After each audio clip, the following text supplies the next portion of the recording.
Hello दोस्तों, नमस्कार। मैं आयुष तिवारी आपके अपने यूट्यूब चैनल स्टडी BC1 पर आप सभी का तहे दिल से स्वागत करता हूं। तो दोस्तों, जैसा कि हमने पहले वीडियो में यथार्थवाद की परिभाषा के बारे में हमने गहन अध्ययन कर लिया था। तो आइए दोस्तों, यथार्थवाद के अनुसार शिक्षा और बालक के विषय में आज हम जानकारी प्राप्त करते हैं। चलिए दोस्तों, मैं आपको शिक्षा के बारे में बताता हूँ यथार्थवाद के अनुसार। तो यथार्थवाद के अनुसार जो शिक्षा है वर्तमान में जीना सिखाती है। यथार्थवाद के अनुसार जो शिक्षा है वर्तमान में जीना सिखाती है। और नंबर 2 पॉइंट है सामाजिक जीवन। यथार्थवाद की जो शिक्षा होती है वो सामाजिक जीवन से मिलती जुलती शिक्षा होती है। नंबर 3 विकासो उन्मुख, अर्थात विकास की तरफ अग्रसित, विकास की तरफ ले जाने वाली शिक्षा होती है। किसी बालक या किसी व्यक्ति के विकास की तरफ उसको अग्रसित करने वाली शिक्षा होती है।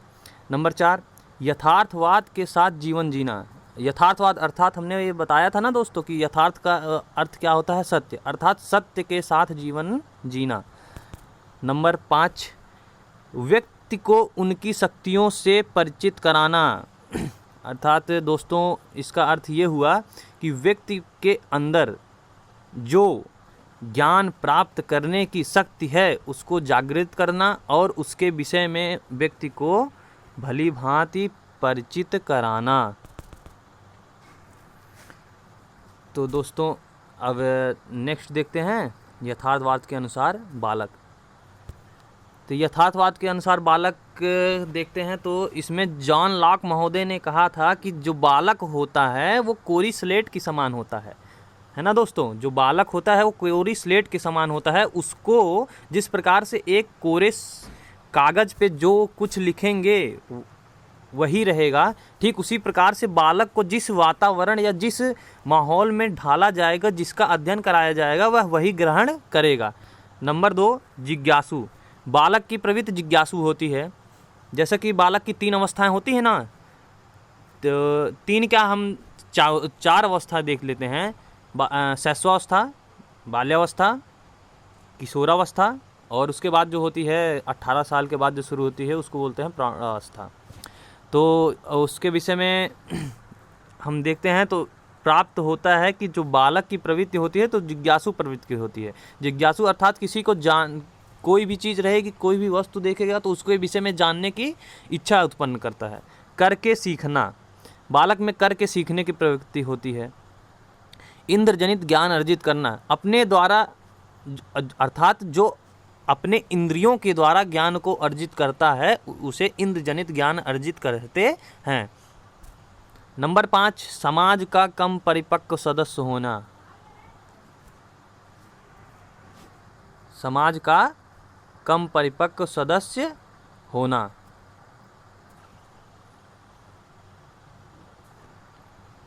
आइए दोस्तों, अब हम आगे शिक्षक के बारे में पढ़ते हैं।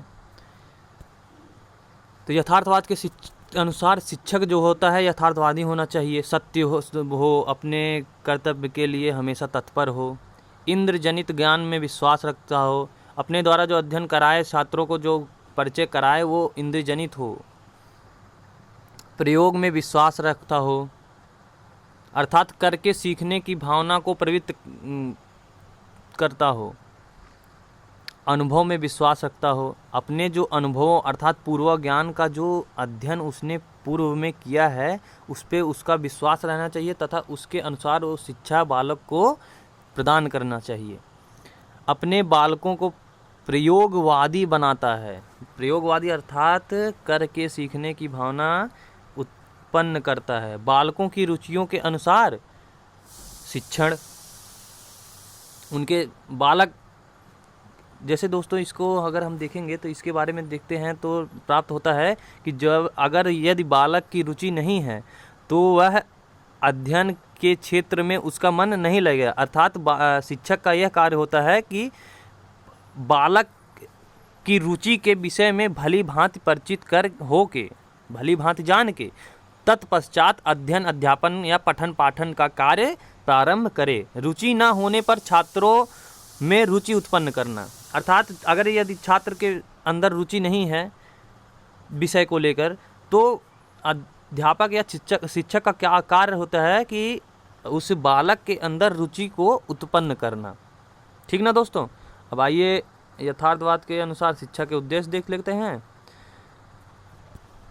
नंबर 1 पॉइंट,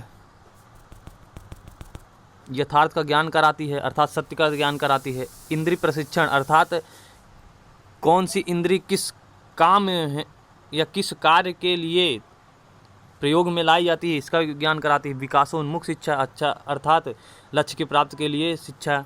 उत्तम नागरिक बनाती है। सामाजिक दक्षता सिखाती है, सामाजिक दक्षता सिखाती है।